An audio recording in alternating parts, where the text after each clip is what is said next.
Pedro Pascal of Game of Thrones fame has been cast in the lead role for the upcoming live-action Star Wars show, The Mandalorian. I want to explain why this is so freaking dope. We are breaking it all down. This is the Nerdy News Rundown. Let's get you filled in.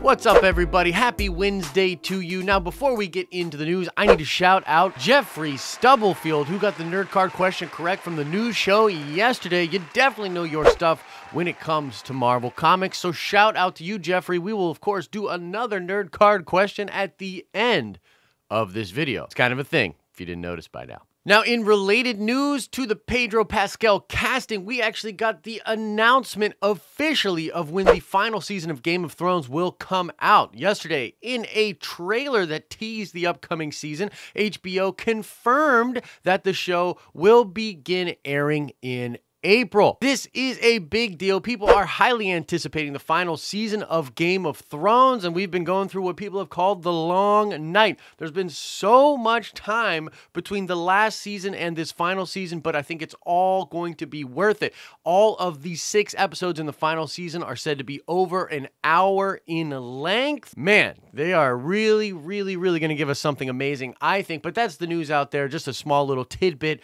The Game of Thrones final season starts in April. Oh, by the way, do you want to see some more Game of Thrones content on this channel as we lead up to the final season? Let me know in the comments section. I love Game of Thrones. I just haven't been covering a lot of that stuff over here. But let me know if you want that to change. All right, so let's get into the juicy news about Pedro Pascal being the Mandalorian. Yesterday, Variety confirmed a report that was out there for a long time by MakingStarWars.net that Pedro Pascal is indeed going to play the lead role in The Mandalorian. Now, real quick, before we get into the actual news, I just want to stop here for a second. There was some Twitter stuff going on yesterday.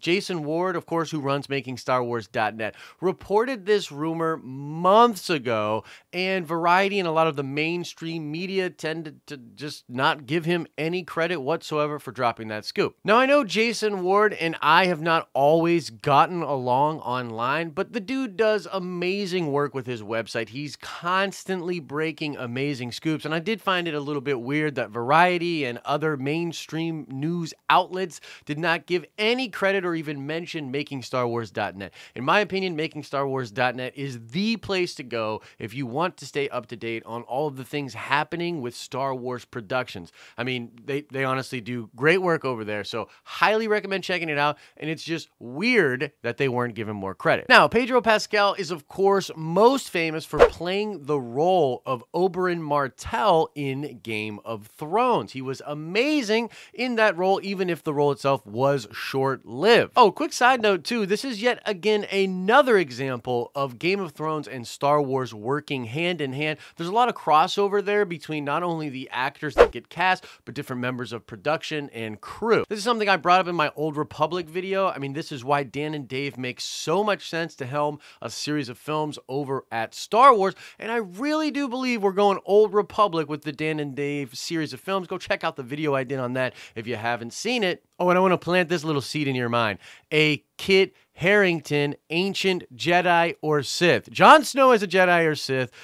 Tell me that doesn't get you excited. Now, as far as this casting is concerned, I think Pedro is literally perfect for this role. I mean, he's rugged and yet charming and handsome, and we know that he can handle physicality because he was a very physical character in Game of Thrones. Also interesting is the reports and rumors, once again by MakingStarWars.net, that John Leguizamo is being eyed for a role in this series as well. And I bring this up not just to give Jason more credit, but because it leads me to a path of thought that I wanted to share with you guys. So check this out. If they are going to give us more information about Mandalore, it is possible that with characters like John Leguizamo and with Pedro Pascal, that they are going to tie some kind of an ethnicity to the planet of Mandalore. This could be the planet itself or particular tribes that exist on Mandalore. What I'm really curious about is whether or not this will tie into Jango and Boba. Now, we know that the actor that played Jango Fett is from New Zealand, which is obviously different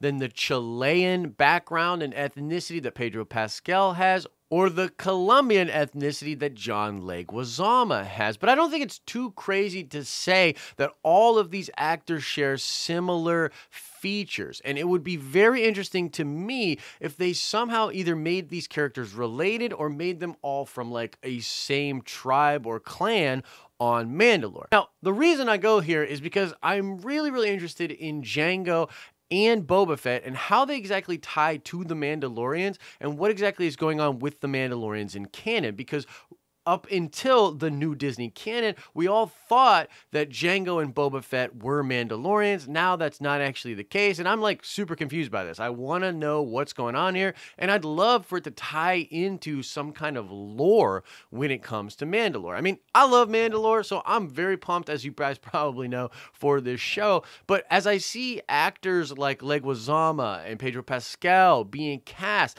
and then I think about the actor that played Jango Fett, and of course Boba Fett is a clone of that character, so he would look exactly the same. The ethnicities and the similarities in all of their features, it kind of makes me think that they could be filling out a connection, and hopefully that connection ties into the lore. Maybe I'm way off base, but it stood out to me, so I want to know what you guys think about that and more in the comment section below. Overall, I mean, I continue to just be incredibly pumped for The Mandalorian. I think it's going to be one of the best things, if not the best thing in Star Wars. The only thing that frustrates me is that the thing doesn't seem to get a lot of buzz. I mean, The Mandalorian was not really trending yesterday. It didn't really seem to pop.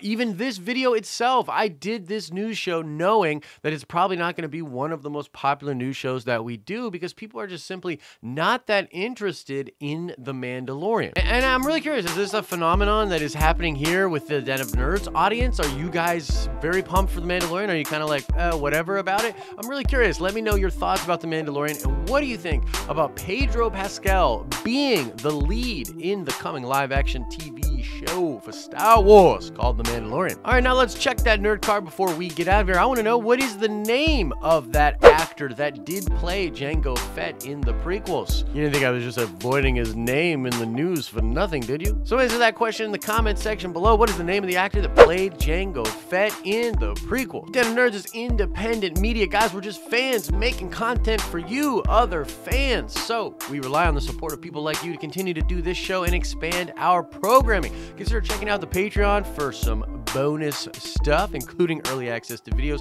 and live streams that are exclusive to Patreons, or maybe go check out the swag shop to get some of our merchandise to take your support to the next level. As I always say, I hope you are having an awesome and nerdy day, and I will see you in the next video.